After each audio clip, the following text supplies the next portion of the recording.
ఈ మూవీ యొక్క hero Ashish close అయిపోయిన థియేటర్స్ అన్ని ఓపెన్ చేపిస్తానన్నాడు. అసలు ఓపెన్ అయ్యాను లేదా అనేది మీరు కింద కామెంట్ చేయండి guys. Hello guys, welcome back to our channel Cine with Yashti. ఈ రోజు నేను చెప్పే movie love you new dare movie చూసాక నాకు ఏమనిపించింది డెప్త్ రివ్యూలో మాట్లాడుకుందాం. కానీ అంతకన్నా ముందు మా ఛానల్ సబ్స్క్రైబ్ చేసి కింద ఉన్న బెల్ ఐకాన్ యాక్టివేట్ చేసుకుని అలాగే మా ఇన్స్టాగ్రామ్ కూడా ఫాలో అయిపోయింది గైస్. ఇలా స్టార్ట్ అవర్ వీడియో. ఈ మూవీ మీద కొద్ది ఇంట్రెస్ట్ వస్తాక ఏంటంటే ఒకటి ట్రైలర్ ఉన్న కాన్సెప్ట్ అనేది కొత్తగా ఉన్నది. ఒకటేమో వైష్ణవి చైతన్య బేబీ తర్వాత ఇంకొక హిట్ కొట్టిందా లేదా, ఆశీష్ అనేది రౌడీ బాయ్స్ తో కొత్త మిక్స్డ్ టాక్ తెచ్చుకున్నాడు. కొన్ని మందికి నచ్చింది, కొన్ని మందికి నచ్చలా.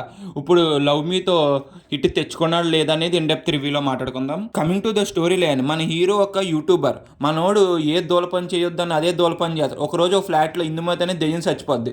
తను ఎవరు చూసినా తను చంపేస్తుంది. అసలు మన హీరో వెళ్ళి ఏం చేశాడు అనేది ఇంకా మీరు మూవీలో చూస్తారు మొత్తం. ఈ మూవీ యొక్క స్టోరీ లైన్ ఒక పెద్ద ప్లస్ పాయింట్. ఎప్పుడైనా మామూలు అమ్మాయిని లవ్ చేస్తాం అనేది మామూలు ట్రెండే, కానీ దెయ్యాన్ని లవ్ చేస్తాం అనేది కొత్త ట్రెండ్. నాకు ఈ పాయింట్ అనేది చాలా బాగా నచ్చింది మూవీలో. ఈ మూవీ యొక్క డైరెక్టర్ మన ఘోష్ని లవ్ చేస్తున్నాడు అనే పాయింట్తో మన అందరినీ థియేటర్కి తీసుకొచ్చాడు. మూవీ నాకు ఎలా కనిపించండి అనేది ఇప్పుడు మాట్లాడుకుందాం. ఓవరాల్గా మూవీ చూసాక నాకు ఏమనిపించింది అంటే గైస్, నాకైతే అంతేం నచ్చలేదు గైస్. ఎందుకంటే మూవీ యొక్క కాన్సెప్ట్ బాగున్నది కానీ ఎగ్జిక్యూషన్ అనేది అంత వర్కౌట్ అవ్వాలా. ఈ మూవీ యొక్క హీరో ఆశీష్ క్లోజ్ అయిపోయిన థియేటర్స్ అన్ని ఓపెన్ చేపిస్తానన్నాడు. అసలు ఓపెన్ అయ్యాను లేదా అనేది మీరు కింద కామెంట్ చేయండి గైస్. నాకేమనిపిస్తుందంటే ఈ మూవీ రిలీజ్ అయిన థియేటర్లు కూడా 2 రోజులు అయితే మూసేస్తారు అనుకుంటున్నాను నేనైతే. గైస్, మీకు ఇంకో షాకింగ్ విషయం ఏంటో చెప్పనా? ఈ మూవీకి మళ్ళీ పార్ట్ 2 ఉన్నదంట.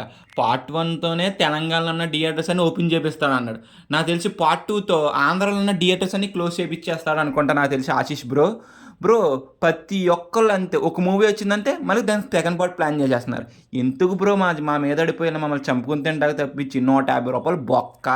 మూవీ పేరు లవ్ మీ ఫ్యూ డేర్ అని పెట్టుకోకుండా వాచ్ మీ ఫ్యూ డేర్ అని పెట్టుకోవాల్సింది కరెక్ట్గా సెట్ అయిపోద్ది ఈ మూవీకి అయితే. మనకి మూవీలో హర్రర్ ఉంటుంది, లవ్ ఉంటుంది, ఎమోషన్ ఉంటుంది, అన్నీ ఉంటాయి. కానీ మూవీ చూసినంతసేపు కూడా ఏమనిపించు. గులాబ్ జామున్లు ఎక్కడా నాకు గలగల్లా ఆడలేదు, గులగుల కూడా ఆడలేదు. ఒక్క దగ్గర కూడా నాకు నిద్రే వచ్చింది సినిమా చూసినని చెప్పి. ఒక దెయ్యం సినిమాకి వచ్చానా, ఏ సినిమాకి వచ్చాను నాకు అసలు ఏం అర్థం అవ్వలేదు. గాయస్ చెప్తున్నా, 1000mm రాడ్ అంటే 1000mm రాడ్డే మూవీ అంతా. గైస్, మూవీ చూసుంటే మాత్రం సినిమాలో దెయ్యం ఉన్నదా లేదా మాత్రం కింద కామెంట్ చేయండి గైస్. ఉంటదేమో కానీ ఎక్కడ మనల్ని భయపెట్టదు. ఎందుకు అసలు గైస్? మీరు మూవీకి చూసినంతసేపు కూడా మేము ఒక హర్రర్ మూవీకి వచ్చామా, ఏ మూవీకి వచ్చామో కూడా మీకు అర్థం అవుతుంది గైస్. అంత తేడాగా ఉంటుంది సినిమా అంతా. ఇందులో మన హీరో ఒక యూట్యూబరే. మన హీరో ఎక్కడ యూట్యూబ్లో కష్టపడినట్టు ఎక్కడ కనిపించదు. కానీ మేమైతే కష్టపడుతున్నాం కాబట్టి మా వీడియో నచ్చితే మాత్రం లైక్ చేసి, షేర్ చేసి, సబ్స్క్రైబ్ చేసి కింద ఉన్న బెల్ ఐకాన్ యాక్టివేట్ చేసుకొని అలాగే మా ఇన్స్టాగ్రామ్ కూడా వెళ్ళి ఫాలో అయిపోయింది గైస్. అందులో మా వాడు ఇంకా బాగా కష్టపడుతున్నాడు. ఫస్ట్ హాఫ్ చూసినప్పుడే ఒక రాడ్ అనుకున్నాం. ఇంకా సెకండ్ హాఫ్ చూసేకైతే ఫిక్స్ అయిపోయాం. 90mm రాడ్ డేరా మూవీ అంతా సాగతీస్తానే ఉన్నారు గైస్, సీరియల్ సాగ తీసినట్టు. ఈ మూవీ చూసినంతసేపు కూడా మన నిఖిల్ అన్న మూవీ ఒకటి గుర్తొస్తూ ఉంటుంది. ఆ మూవీ ఏంటో కింద కామెంట్ చేయండి మర్చిపోకుండా. మూవీకి ప్లస్ పాయింట్ వచ్చి ఏంటంటే మాత్రం విజువల్స్ అయితే చాలా బాగున్నాయి. మూవీలో మైనస్ వచ్చి ఏంటంటే మాత్రం దెయ్యంతో లవ్, అది ప్లస్ పాయింట్. దాన్ని తీసే విధానం అనేది వర్కౌట్ అవ్వాలి. మూవీలో ఒక్క దగ్గర కూడా మనం ఎమోషన్గా కనెక్ట్ అవ్వలేము. దెయ్యంతో వచ్చే సాంగ్ కూడా నాకైతే నచ్చలేదు. ఎందుకు పెట్టారో వాళ్ళకే తెలియాలి. సెకండ్ హాఫ్లో వైష్ణవి చైతన్య అసలు ఎందుకు ఉన్నది? అసలు తిప్పు కొడితే 10 నిమిషాలు ఉండదు మూవీలో. అసలు సెకండ్ హాఫ్లో ఎందుకు అసలు 10 నిమిషాలు కూడా పెట్టారు నాకు ఇప్పటికీ అర్థమవుతుంది మూవీలో. ఈ మూవీ యొక్క డైరెక్టర్ మనల్ని ఒక ట్విస్ట్ ఎట్టుకున్నాడు. కానీ ఆ ట్విస్ట్ని అయితే మనం ముందే గెస్ చేసేస్తాం ఏం జరుగుద్ది అనేది. కానీ ఇంత తొందరగా రివీల్ చేస్తే ఇంటికి వెళ్ళిపోతామరా బాబు అనుకునేలా చేశాడైతే. గ్యాంగ్లో కూడా ఎవడో ఒకడు దెయ్యానికి దెబ్బేసేవాళ్ళలాగా ఉంటాడు. ఇందులో కూడా మన హీరో కూడా అలాగే ఉంటాడు. కాసేపు చేతబడి చేసేవాళ్ళలాగా ఉంటాడు, కాసేపు స్టూడెంట్ లాగా ఉంటాడు, కాసేపు దేనికి దెబ్బేసేవాళ్ళలాగా ఉంటాడు.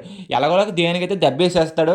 దాన్ని చూపించే విధానం కూడా ఎక్కడ బాగాలేదు. అసలు ఎలా డిజైన్ చేశారు సార్ ఈ క్యారెక్టరైజేషన్, అసలు నాకు ఇప్పటికీ అర్థమవుతలేదు. సెకండ్ హాఫ్లో అయితే మరీ ఘోరంగా ఉన్నాడు. మూవీలో వైష్ణవ్ చైతన్య ఏదో లవ్ స్టోరీ రన్ అవుతూ ఉంటుంది. కానీ మనకి ఎక్కడైతే ఇంట్రెస్ట్ తెప్పించేలాగా ఒక్క దగ్గర కూడా ఉండదు. కమింగ్ టు ద పర్ఫార్మెన్స్ అయితే మన హీరో అనేది కొత్త పర్ఫార్మెన్స్ అనేది ఇంప్రూవ్ చేసుకోవాలి. చాలా సీన్స్లో ఒకేలాగా ఉన్నది ఎక్స్ప్రెషన్ అనేది. ఇంకా వైష్ణవ చైతన్య గురించి చెప్పాలంటే మాత్రం బేబీలో ఏం ఎక్స్ప్రెషన్ ఇచ్చిందో ఇందులో కూడా అలాగే ఇచ్చింది. తను కూడా పర్ఫార్మెన్స్ అనేది ఇంప్రూవ్ చేసుకోవాలి. ఇలాగైతే మాత్రం వర్కౌట్ అవ్వదు. ఇంకా మిగతా వాళ్ళు సో పర్ఫార్మెన్స్ అయితే ఇచ్చారు. ఇంకా మ్యూజిక్ అంటారా, నాకైతే అంతేం నచ్చలే. బ్యాక్గ్రౌండ్స్ కూడా అంతేం నచ్చలే.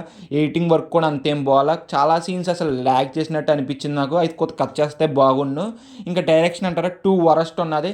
ఇంకా ఓవరాల్గా మేము ఇచ్చే రేటింగ్ ఎంత అంటే మాత్రం 2/5 గైస్. వీడియో నచ్చితే మాత్రం లైక్ చేసి, షేర్ చేసి, సబ్స్క్రైబ్ చేసి కింద ఉన్న బెల్ ఐకాన్ యాక్టివేట్ చేసుకుని అలాగే మా ఇన్స్టాగ్రామ్ కూడా వెళ్ళి ఫాలో అయిపోండి guys. Bye guys, in the next video. జై హింద్.